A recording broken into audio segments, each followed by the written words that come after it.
அன்பு அப்படின்ற ஒரு வார்த்தைக்கு உலகத்தில் யாருமே மறக்க முடியாத ஒரு அடையாளம் இருக்குன்னா அது அன்னை தெரசா தான். 2 உலகப் போர்களை பார்த்த இந்த உலகத்துக்கு பணத்தையோ ஆயுதத்தையோ விட கருணையும் பாசமும் தான் ரொம்ப முக்கியம்னு தன்னோட வாழ்நாளையே தியாகம் செஞ்சு நிரூபித்தவர்.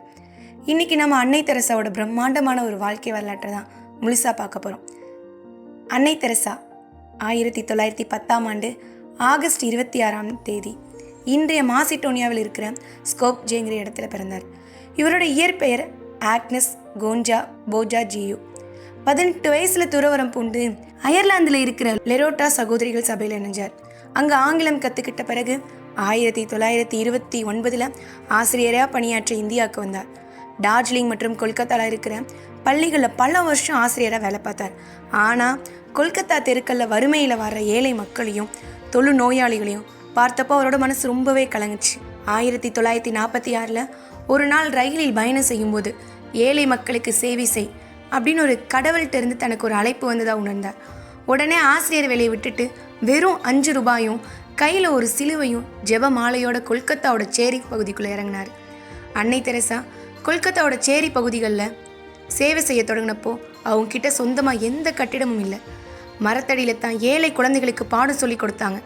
காகிதம் பேனா வாங்க கூட காசு இல்லாதால தரையில் இருக்க மணல்லையே குச்சி வச்சு எழுத்துக்களை எழுதி கற்றுக் கொடுத்தாங்க. அவங்க அணிஞ்சிருந்த அந்த நீல நிற கரையிட்ட வெள்ளச்சேலைக்கு பின்னாடியும் ஒரு பெரிய காரணம் இருக்குது. கொல்கத்தாவில் இருக்கிற தூய்மை பணியாளர்கள் அணியும் அதே எளிமையான சேலையை தானும் அணியணும்னு முடிவெடுத்தாங்க.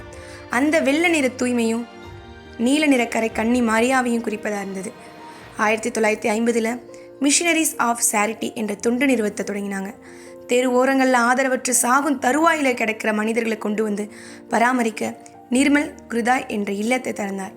மற்றவங்க அருவறுத்து ஒதுக்கிய தொழுநோயாளிகள், எய்ட்ஸ் நோயாளிகள், அனாதை குழந்தைகளுக்கு தன் சொந்த கைகளால் மருந்திட்டு அன்பு அள்ளி தந்தார்.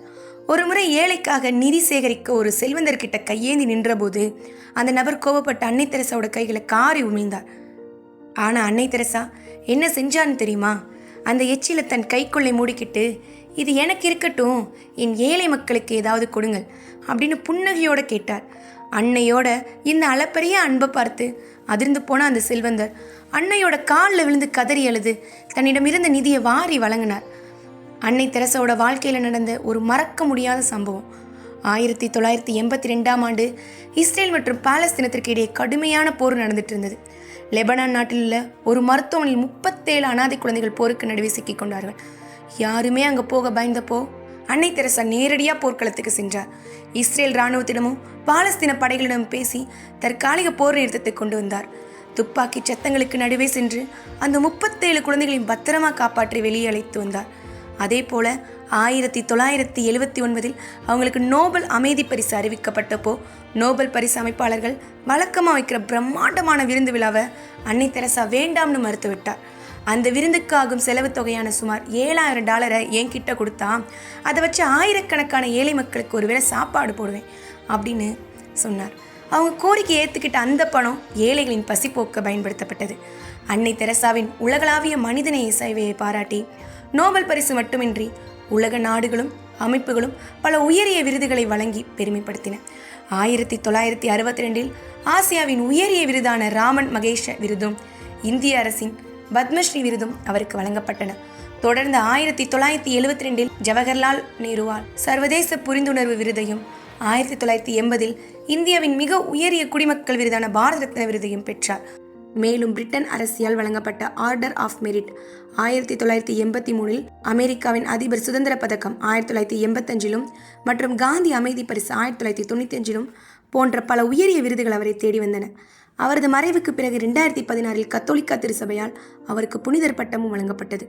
இன்னொரு சுவாரஸ்யமான விஷயம், அன்னை தெரசா உலக புகழ்பெற்ற பின்னரும் கூட கொல்கத்தாவில் உள்ள தொண்டு நிறுவன அலுவலகத்தில் ஒரு சாதாரண மரக்கட்டிலும் ஒரு சிறிய மரமேஜிலும் தான் வாழ்ந்தார். அவரிடம் ஃபோன் கூட கிடையாது. உலகத்தின் எந்த மூலையிலும் இருந்து அவருக்கு கடிதம் வந்தாலும் அதற்கு தன் கையாலேயே பதில் எழுதுவதை வழக்கமாக கொண்டிருந்தார்.